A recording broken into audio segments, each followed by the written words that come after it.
During the long, slow months of June, July, and August, I spent my childhood summers at my great-aunt's house in the northern woods of Vermont. It was one of those places that felt like it had been there forever. All leaning timbers and warped floorboards, creaking under your steps like they were sighing from years of memory. Her house sat crooked at the end of a gravel road, surrounded by a forest so thick it seemed to close in around you. The house didn't quite match the land it stood on. It looked too old and too human to belong to the wilderness. It was a 2-story farmhouse with chipped white paint, a porch that slumped to one side, and window frames that never quite closed right.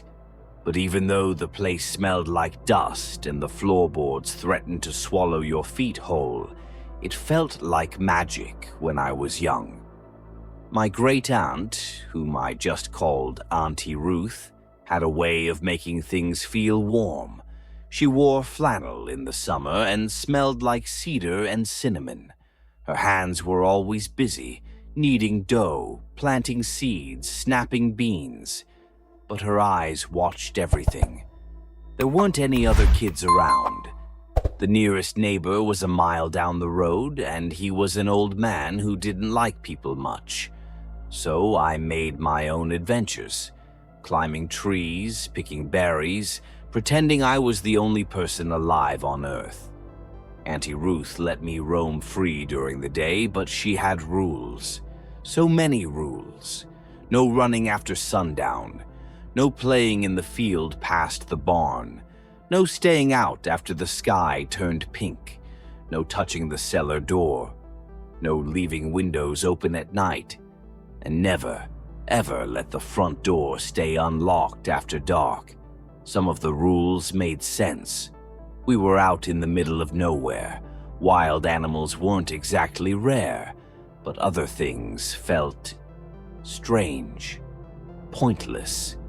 Like not using the mirror in the guest bedroom, or keeping the rocking chair in the attic turned to face the wall, or never, under any circumstance, knocking on the crawlspace door in the kitchen. I asked her once why the crawlspace door had 3 locks on it.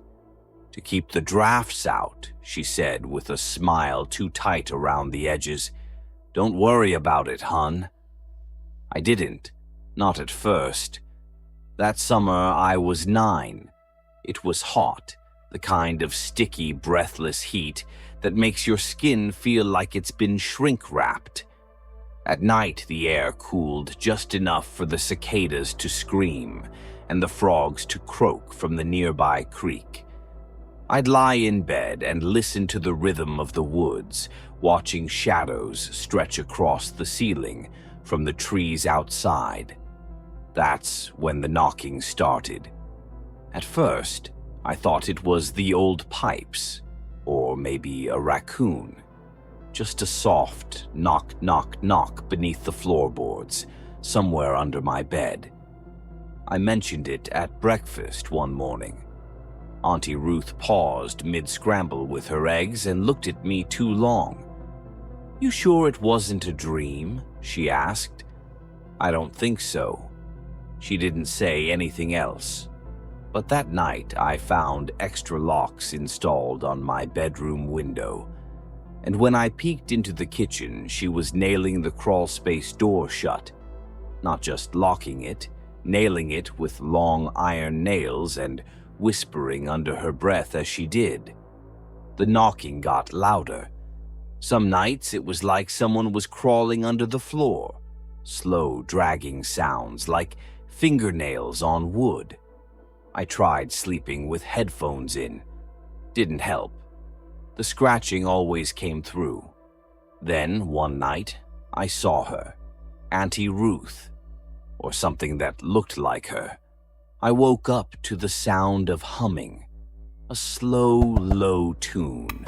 No words, just something that buzzed in my chest. I thought it was coming from outside my window. But when I looked up, she was there, crouched in the corner of my room. grinning. Her head was too low, her body folded like a marionette whose strings had tangled. She was naked, her skin pale and paper-thin, her eyes too wide and all pupil. And she smiled with her whole face, like her cheeks were splitting open. "Sweet pea," she whispered, her voice thick like syrup. "Come here and give Auntie a kiss." I couldn't move. My body had gone stiff, frozen like ice. Then, in a blink, she was gone. The next morning, Auntie Ruth was making muffins like nothing happened. When I asked her if she came into my room, she laughed. "Maybe you had a nightmare," she said. "Happens sometimes in old houses. They remember things." I tried not to think about it, but I started keeping my lights on all night. One evening, I found myself alone in the house. Auntie Ruth had gone to town, and I was told to stay put. It was still bright outside, so I didn't think twice about it. I wandered, looked through drawers I wasn't supposed to, poked around the attic. That's when I found the photographs. Old, yellowed pictures, stuffed in a box beneath a moth-eaten quilt. Black and white photos of the house. But it wasn't run down in those. It was new, proud. In one, I saw a girl who looked like a younger version of Auntie Ruth, standing in front of the porch. Her hands were around a boy, no older than me, with his eyes scratched out. I found newspaper clippings too, headlines like, "Boy missing in rural Vermont, no leads. Family speaks out after disappearance. Mother blames forest for son's vanishing." The dates were decades old. I shut the box and never went into the attic again. That night, the thing came back. Only this time, it didn't pretend to be my aunt. It didn't speak in a voice I recognized. It crawled out from beneath my bed. Slow, wet, dragging itself like its limbs didn't bend right. I didn't move. I couldn't. It whispered things I don't want to repeat. Horrible things about peeling off skin and wearing me like a coat. About how warm my insides must be. About how the others were cold now. So cold and still. The next morning, Auntie Ruth didn't mention anything. She served pancakes with extra syrup and told me we were going into town. "Your mom's coming to pick you up," she said. "Bit earlier than expected, but maybe it's time." I didn't argue. When we got to town, I didn't look back. I didn't want to see that old house standing there, or wonder if something was waving from the window. I never spent another summer there. Years passed. Auntie Ruth visited a few times, but she got thinner, quieter. Eventually, she passed away in a hospital. Natural causes, that's what the report said. But part of me always wondered if it really was natural, or if something in that house had finally found its way back in. I returned one last time when I was 22 to help clear out her things. The house felt smaller, emptier.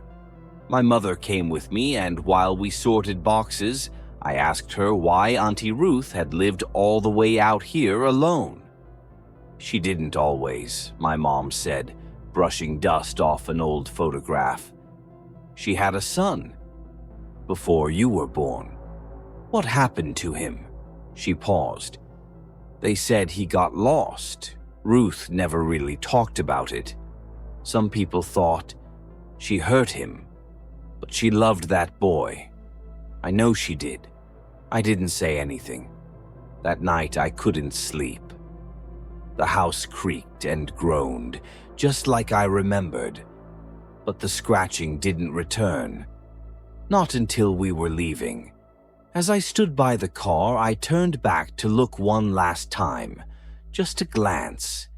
and in the shadows beneath the porch, I saw eyes, too wide, too black, watching, and a smile that stretched far too long to be human.